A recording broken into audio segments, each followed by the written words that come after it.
Next है formal reports. Formal external reports पहले ही बात कर चुके हैं। Formal report is one which is drafted in a pre arranged form, मतलब पहले से ही उसको अरेंज किया गया है, and is submitted according to an established procedure to a prescribed authority. किसी अथॉरिटी से वो मंजूर शुदा है और उसको नेक्स्ट पहले से बनाई गई है, अब उसको पेश कर दिया गया है। नेक्स्ट है informal reports. And informal report is usually in the form of person to person, authority to authority, manager to manager. किसी भी ऑर्गेनाइजेशन में फॉर्मल रिपोर्ट्स किसी भी ऑर्गेनाइजेशन की अंदरूनी कहानी होती है। It may range from a short, ये शॉर्ट भी हो सकती है, almost incomplete statement of facts on a single page, to a more organized presentation talking several pages से भी हो सकती है और सिंगल पेजेस पे भी हो सकती है। नेक्स्ट है स्टैट्यूटरी रिपोर्ट्स। ये लॉ पर मबनी होती है, मतलब कानूनी तौर पर जो रिपोर्ट्स लिखी जाती हैं। A report prepared and presented according to the form and procedure laid down by law is called statutory reports. For example, audit report है। अब the structure and contents of these report are determined by the related authorities. अब जो law के related authorities है ना, वो ही इस report को समझ सकते हैं, वो ही लिख सकते हैं, उन्हीं को इनकी जरूरत होती है। And these reports are required by law, कानून को ही रिक्वायर होती हैं ऐसी रिपोर्ट्स। कोई भी दूसरा बंदा उसको सबमिट नहीं करवा सकता, वरना उसके खिलाफ फिर कार्रवाई होती है। देन है पीरियोडिक रिपोर्ट्स। अब इसकी मिसाल हम आजकल कोरोना का बड़ा ज़्यादा ज़ोर शोर है, उसके ज़रिए लेते हैं। ये ऐसी रिपोर्ट्स हैं जो सेमी एनुअली होती हैं, दिन में 2 बार लिखी जाएँ, दिन में 1 बार लिखी जाएँ, क्वार्टरली लिखी जाएँ या मंथली मंथ में 1 बार लिखी जाएँ या फोर्टनाइटली लिखी जाएँ, वीकली लिखी जाएँ और इवन के डेली। अब एनसीओसी डेली रिपोर्ट्स देता है कोरोना के अबाउट कि आज इतने केसेज़ आए हैं और कितनी अमवात हुई हैं और किन-किन शहरों में इतनी-इतनी अमवात हुई हैं। अब इसके कंटेंट से आगे ओवरव्यू है सबसे पहले तो। This part briefly describe the routine responsibilities of the writer. ये डेली की रूटीन है कि वो किस मकसद के लिए रिपोर्ट लिख रहा है और किस पैराग्राफ फॉर्म में लिख रहा है, या उसके फाइनेंशियल रिजल्ट्स दे रहा है, स्टैटिस्टिकल मेजर कर रहा है कि आज कितने केसेस आए हैं, ये सब चीज़ें। फिर उस पे डिस्कशन होती है। आपने देखा होगा मीटिंग्स भी होती हैं, डेली वज़ीर आला वगैरह मीटिंग करते हैं कि हमें नेक्स्ट हिकमत अमली क्या करनी चाहिए। फ्यूचर प्लान है, हमें फ्यूचर में इस बीमारी से लड़ने के लिए क्या-क्या करना पड़ेगा। फिर है एनालिसिस। अब जिस तरह लाहौर में बहुत ज़्यादा कोरोना है, लाहौर, कराची और ये सूबा सिंध में बहुत ज़्यादा है, पंजाब में भी है। तो सेंसिटिव एरियाज़ हैं कुछ लाहौर के, तो उनको लॉकडाउन कर दिया गया है। तो ये एनालिसिस किया गया है। एनालिसिस की बिना पे हुआ है ना कि ये यहाँ पे कोरोना केसेस बहुत ज़्यादा हैं, तो इसको लॉकडाउन कर दिया जाए।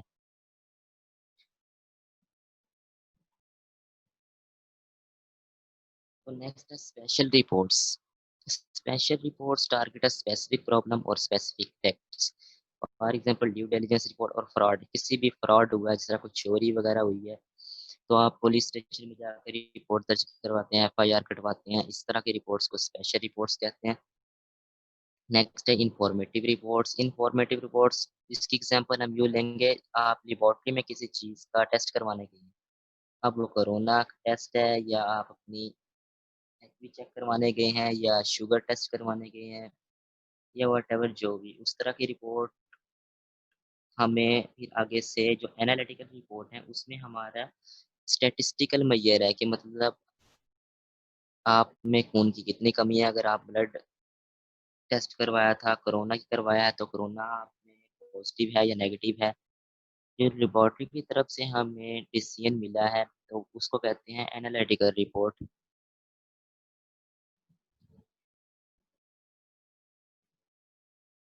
नेक्स्ट है research reports. These reports are based on research. अब आपने रिसर्च की है किसी भी चीज़ पे, तो वो जब रिसर्च कंप्लीट हो गई है, ओवर हो गई है, तो आप फिर उस पे रिपोर्ट बनाते हैं और उसको आगे पेश करते हैं। These reports are usually demanded by the strategic management and made by developing teams of the corporation. फिर आगे कुछ रिपोर्ट हैं। Business plan, request for proposals, proposal, project progress report, performance appraisal report, feasibility report, sales, annual operating. ये बाकी सब theory है, आपने आपने खुद तैयार करनी है। What is involve in writing report, मतलब रिपोर्ट लिखते हुए क्या क्या चीज़ें शामिल करनी चाहिए। उसमें है पहले प्रिपरेशन होनी चाहिए, ऑब्जेक्ट को अपने क्लियर करें, टाइमिंग्स बनाएं, प्लान दें, आइडियाज़ को जनरेट करें, इंफॉर्मेशन कलेक्ट करें। फिर है organize the information. Information collected during the preparation phase needs filtering to isolate relevant information and reject non-relevant। अब जो रेलिवेंट इन्फॉर्मेशन है ना, सिर्फ उन्हीं को रिपोर्ट में रखना चाहिए, नॉन रेलिवेंट इन्फॉर्मेशन को खत्म कर देना चाहिए। फिर है प्लान द लेआउट, आपने प्लान किया किया है। Create a skeleton plan with headings and सब हेडिंग्स, उसको पहले हेडिंग्स बनाएं, फिर इसको शॉर्ट हेडिंग्स दें। फिर अपनी रिपोर्ट को लिखें। Write a first rough default, पहले रफ डिफाल्ट लिखें, रफ पेज पे लिख लें कि हमने ये नकात शामिल करनी है रिपोर्ट में। फिर इसको editorial revision and writing of final report, फिर फाइनल ड्राफ्ट लिखें जो आपकी असल रिपोर्ट है उसको रिवाइज कर लें। फिर है चेकिंग द फाइनल रिपोर्ट, उसमें आता है प्रूफ रीड, किसी और प्रूफ रीडिंग किसी और से करवानी चाहिए। खुद तो हम अपनी रिपोर्ट सब कहते हैं ना मैंने सही लिखी है, तो किसी से दूसरे से रीडिंग करवाना कहते हैं प्रूफ रीडिंग, के उसको दोबारा एक बार रीड करना, फिर फाइनल अप्रूवल करना चाहिए डिस्ट्रीब्यूशन से पहले। तो नेक्स्ट ये हम बात कर चुके हैं, रीडर टॉप प्रायोरिटी है, फिर राइटर, फिर ऑब्जेक्टिव, फिर सब्जेक्टिव, फिर स्ट्रक्चर,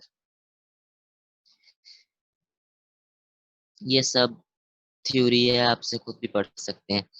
नेक्स्ट है प्लानिंग योर टाइम। सबसे पहले आपने रिपोर्ट की प्रिपरेशन करनी है, तैयारी करनी है। आइडेंटिफाई द रीडर, रीडर को आइडेंटिफाई करें। आइडेंटिफाई द पर्पस, पर्पस क्या है रिपोर्ट का उसको आइडेंटिफाई करें। फिर आइडेंटिफाई द मटेरियल सोर्स, हम इसके साथ क्या क्या मटेरियल अटैच कर सकते हैं जिससे हेल्प मिल सके अगले बंदे को समझने में। फिर इसको लिखना कैसे है, पहले स्ट्रक्चर बनाना है, किस स्ट्रक्चर में लिखना है, लैंग्वेज देखनी है और टोन यूज़, कैसी लैंग्वेज यूज़ करनी है ताकि अगले सुनने वाले को अच्छी तरह से समझ आ जाए रिपोर्ट या जिसको पेश की जा रही है। फिर प्रिपेयर रफ ड्राफ्ट, हम पहले बात कर चुके हैं। फिर रिवीजन फर्स्ट, फिर रिवीजन सेकंड, फिर कंप्लीट अगर जब हो गई है तो प्रूफिंग करवानी चाहिए, प्रूफ रीड, पहले ही बता चुका हूँ प्रूफ रीड किसी दूसरे बंदे से करवानी चाहिए। फिर इसको फाइनली तौर पर चेक कर लें, ये फिर अप्रूवल हो जाएगी, फिर इसका प्रिंट निकलवा लें और सेंड कर दें। नेक्स्ट टॉपिक है generating ideas and collecting information, इसमें क्वेश्चन फ्रॉम द रीडर। अब रीडर आपसे क्या क्वेश्चन कर सकता है रिपोर्ट में, imagine you are the reader, what are the questions objections और वरीज यू माइट हैव, आपको क्या क्या परेशानियां मुझ पेश आई हैं इस रिपोर्ट को जनरेट करने में। अब आपके क्वेश्चन क्या होंगे, व्हाट, व्हाट में आ जाएगा इवेंट्स एक्शन और थिंग्स, मतलब क्या क्या चीज़ें हैं, वाई क्यों है, वजह बताएं, नतीजा बताएं या आपकी राय क्या है, व्हेन कब, डेट और डे बताना है, हाउ कैसे करना है, वेयर कहाँ पे प्लेस है इसमें, हु अटेंडीज और चेयर। नेक्स्ट है ब्रेन स्टॉर्मिंग। ब्रेन स्टॉर्मिंग होती है ओवरलोडेड इन्फॉर्मेशन, बहुत ज़्यादा इन्फॉर्मेशन इकट्ठी करना, वो कहते हैं हर आइडिया को रिकॉर्ड करें। फैक्ट एंड फिगर्स बाद में देखी जाएंगी, आप हर आइडिया को रिकॉर्ड करें, लिख लें, स्पीड के साथ लिखें ताकि आप सब कुछ इकट्ठा कर सकें और बाद में उसको जो नॉन रेलिवेंट है उसको अलग कर दें और रेलिवेंट को अपने पास रख लें। फिर है sequential notes and list, similar to brainstorming but more ordered. आप नोट्स बनाते हैं, बुक्स तो हम पढ़ते ही हैं जिस तरह बिजनेस कम्युनिकेशन, लेकिन इसके शॉर्ट नोट्स बना लेते हैं, हैंडआउट्स बना लेते हैं। फिर है mind mapping and pattern note making, आपने पुलिस स्टेशन में देखा होगा क्रिमिनल्स की पिक्स लगी होती हैं, उन्हें कहते हैं माइंड मैपिंग। कि मतलब माइंड मैपिंग होता है कि हमारे जहन में रहे कि हमने इन इनके खिलाफ कार्रवाई करनी है या किन किन चीज़ों को देखना, मतलब जिनको कहते हैं ना मोस्ट इम्पोर्टेंट थिंग्स, जो सेंट्रल थीम होता है वो। सर्कल एंड जॉइंट कंसेप्ट्स, आपने देखा होगा लाइंस लगी होती हैं, उस इस पिक्स को उस पिक से जोड़ा होता है, मतलब एक पूरा प्लान बनाया गया होता है। To show links, links show होते हैं कि इसका इससे क्या लिंक है, और ऑर्गेनाइज द थॉट्स, इससे हमारा काम इजीली हो जाता है।